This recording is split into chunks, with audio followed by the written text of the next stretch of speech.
Hey everyone, today we're diving into a concept that honestly feels like a superpower in our crazy modern world: the ability to actually truly focus.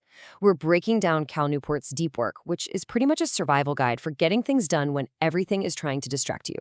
All right, let me start with a question for you. Do you ever get to the end of a really long day? You know the one, just packed with meetings, endless emails, notifications going off left and right, and you feel totally wiped out? Like you were running all day, but you didn't actually accomplish anything important? Yeah, if that sounds familiar, you are definitely not alone. The problem, especially in jobs where you're using your brain, is that it's tough to measure what you've actually produced. So what do? We fall into this trap where we use looking busy, like answering an email in 2 seconds flat, as a stand-in for doing real, valuable work. And that leads us right into the heart of the problem with how we work today. We are living and working in an era that is, let's be honest, basically designed to distract us. I mean, just think about your own work day, right? You've got open plan offices with constant movement and noise. You've got instant messaging where everyone expects a reply right now, which just shatters your concentration. And then layered on top of all of that, you have this pressure to always be online, always be visible. Each one of these things is like a little hammer chipping away at your attention. So, what's the antidote to all this chaos? Well, the book gives us this really powerful way to think about it. And it all starts with understanding that there are really only two kinds of work. Okay, so on one side, you've got deep work. This is the good stuff. This is when you're completely zoned in, no distractions, and you're pushing your brain to its absolute limit. This is how you come up with new ideas, solve hard problems, and build skills that make you valuable. And then there's shallow work. These are all the logistical, admin-type tasks, answering emails, scheduling things, the stuff you can do while you're half distracted. The key thing to realize is that our careers and our sense of accomplishment are built on deep work, but we spend most of our time on the shallow stuff. Now, I know what you might be thinking. This deep work thing sounds difficult.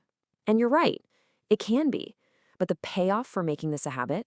Oh, it is absolutely huge. For starters, when you work deeply, you basically train your brain to learn complicated things and fast. That's critical for staying ahead. You'll also start producing work at a much higher level, better quality, and often in less time. And get this, it actually makes you happier. That feeling of being in the zone or in a state of flow is directly tied to life satisfaction. And finally, your ability to focus is like a muscle. The more you use it, the stronger it gets. And this quote, it just nails it. By choosing what we focus on, we're not just getting more done, we're literally changing our experience of life. We're shaping a reality for ourselves that's more meaningful and less reactive. Okay, so we get it. Deep work is the goal. It's valuable, it's fulfilling. But how do we actually do it in a world of constant pings and notifications?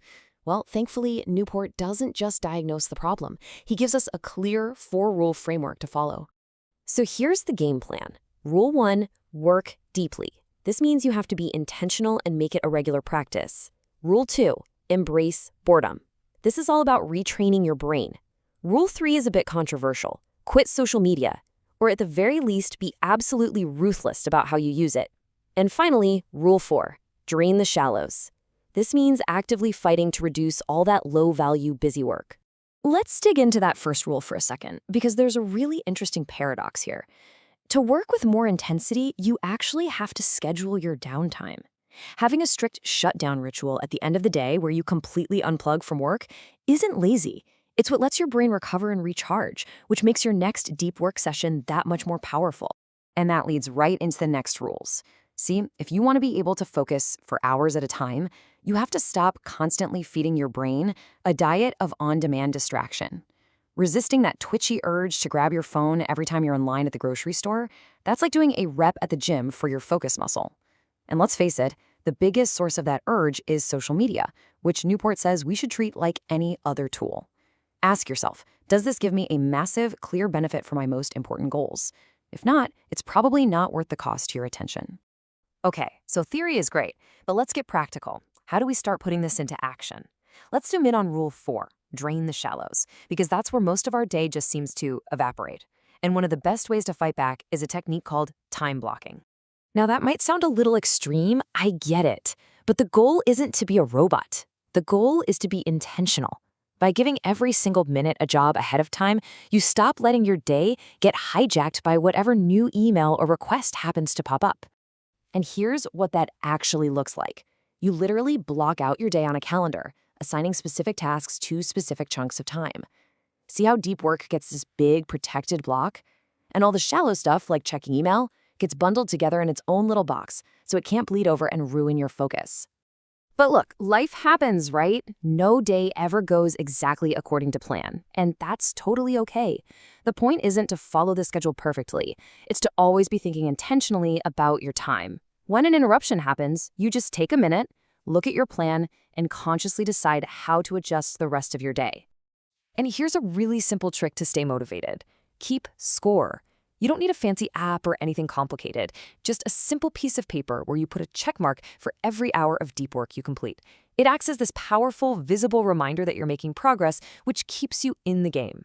So as we wrap this up, it's really important to see that this is so much more than just a set of productivity hacks. Adopting these ideas is really about choosing a different philosophy for how you want to work, and honestly, how you want to live. This quote, for me, just sums up the whole promise of deep work. It's about deciding to trade that frantic, fake feeling of being busy for a life that's actually filled with meaning, satisfaction, and the incredible feeling you get from creating things that really matter. So I'll leave you with this to think about. If you could actually protect your time and find that kind of deep, sustained focus, what incredible things could you learn? What could you build? What could you create? The potential is all there, just waiting for you to make the time.